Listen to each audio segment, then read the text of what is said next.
women in documentary film are increasing. Yeah. And proportionally to, say, narrative film, much more so. The directors of narrative films is about 17%. 34.5% of documentaries are directed by women. Why do you think that is? I think, the women are great storytellers, long tradition of writing and expressive communication. But making a film is an expensive endeavor. And so, the biggest barrier to entry in narrative filmmaking is funding. You have to convince, if not a studio, and if you think about it in the independent world, you're asking people to give you a lot of money on a very speculative venture. And so women have had difficulties, getting that funding. In documentary, I don't think we're asking anybody. I think, we're doing what I did, which is use our own networks that we've established over the years to go to people who are in power. A lot of foundation executives are women who are not put off by the idea of a woman producing and directing a documentary. So I think actually probably the number, in documentary, if you looked at number of women producers, you probably even have a higher It's even higher. It is higher. percentage. Yeah, right. I was saying directing, but it is higher. So, we're kind of not taking no for an answer in documentaries. And then, the other thing in documentary is the cost of getting started are a lot lower. So I don't have to, I can show somebody what I'm thinking about doing pretty easily with a pretty low cost initial It's always investment. funny to me because some narrative films now, they're filming them like documentaries, They supposedly. are. I Kind of know. jumpy or whatever. Yes, I know. Low tech. Copycats. Yeah, copycats. Did your background, you think, though, at A&E and ABC help you It did tremendously. jumpstart this? Yeah, it did. I mean, I always laugh in my bio because you don't think of yourself this way. They're like an ABC executive or an A&E executive. What those jobs did was I had a clear understanding of what the market for the film could be. I knew how to write a budget, and I knew how to write a grant proposal, and I also knew how to organize and take control of a situation, which did not mean I knew what I was doing. It just meant that I had those other skills. Good facade. So, there a lot of documentary and any film is just being a leader, is just saying, all right, I want to tell this story. How do I get from A to D? And, if you don't think about the end product as much as, oh, I can do this, I can do this, I can organize a shoot, I can tell people what I want it to look like, I can interview someone. And being a lawyer, I was a very good listener. And I think when you're in, we were talking earlier about, or we were also talking about what it's like to interview people about very intimate, personal topics.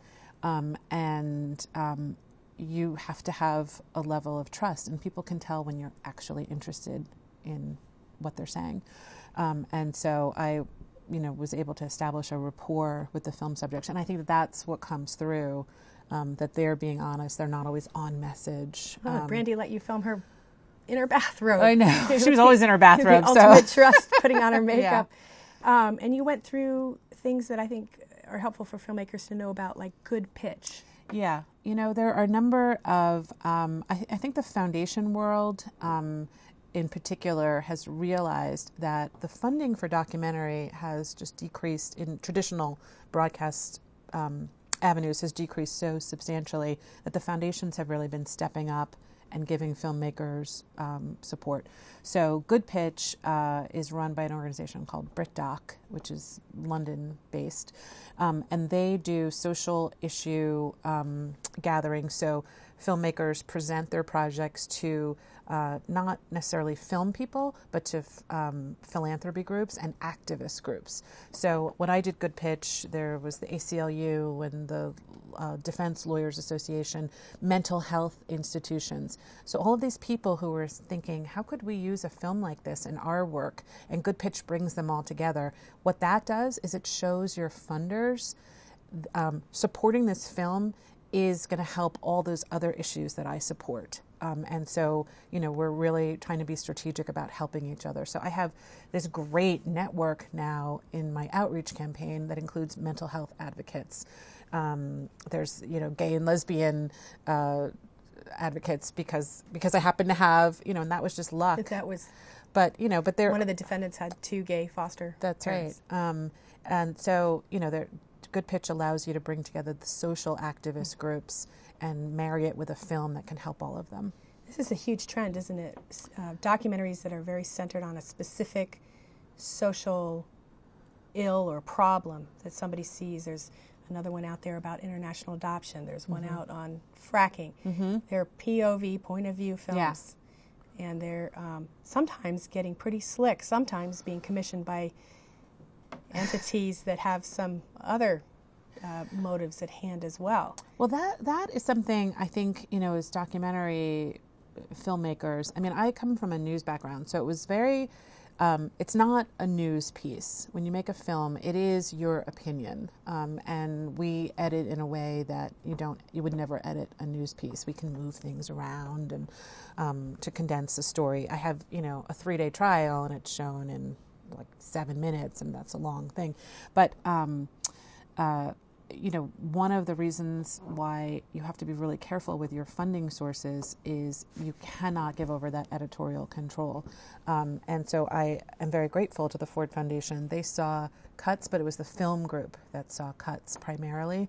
And the justice group saw cuts, but the notes were, we don't understand this story, not could you add in X, Y, or Z, because I think an audience is very sophisticated these days, and they know in a minute when something is, meant to overtake, pressure and lead them into a certain conclusion. So I think it'll be interesting to watch with Kickstarter and some of these crowdsourcing things. I'm noticing, if you give this much, you get credit as producer or even executive producer, which the broadcast networks then don't like. And it would violate PBS funding guidelines. That's right. So more and more as people go out there for money, they're offering things that are in the realm of editorial. That's right. And I think filmmakers really need to be thinking about that. Sometimes, you love your story so much and you are so desperate for funding that you can ignore your gut. And I think most people know who's going to be a good partner and who's not going to be a good partner. But there are several organizations, like I was supported, the end credits to my film show that it takes a village, even with a documentary that's going to be on HBO and is supported by the Ford Foundation. I had Chicken and Egg, which supports women filmmakers. And they support development, which is very rare that you can get somebody to give you that first $10,000 so you can go film for a while and edit something and really think about your story. IFP Labs, they support you by bringing you to meet with broadcasters. Sundance Institute, they gave me a grant and they invited me to their documentary lab, which is like documentary heaven. You spend 2 weeks there with spectacular editors and they help you craft the film. Tribeca Film Institute, it's all access project. So all of these groups put in a relatively small amount of money, but they make you part of the community and give you exposure to people who can help your film and also help your career. And they make that point very clearly when they begin, that we're funding your career as well as this project. So, I love that people know about those groups because I think they're very popular in New York City and Los Angeles and Chicago and some of the bigger cities.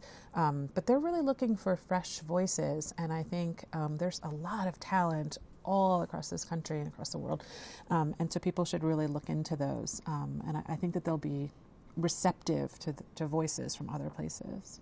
And speaking of careers, this is your career now, isn't it? This is my career. This is what I do. Yes. This is your passion and your career. You're going to keep doing it. You have a company called Trilogy Films. Yes. Is that right? Does that mean you're only going to make 3? I know. 3 of each. 3.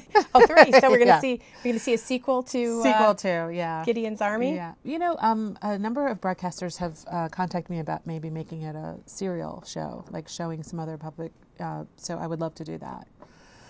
kind of follow other people in other jurisdictions and show what's happening there. Because, there's great stories. I mean, Americans are interested in the criminal justice system, and this you said earlier, you can't make this stuff up. So, well, thank you very much. We'll look forward to the trilogies ×3. Hopefully. Yeah, thank you. Thank you. You've been listening to Dawn Porter. She's a filmmaker. Thanks for tuning into this Dialogue Web Extra.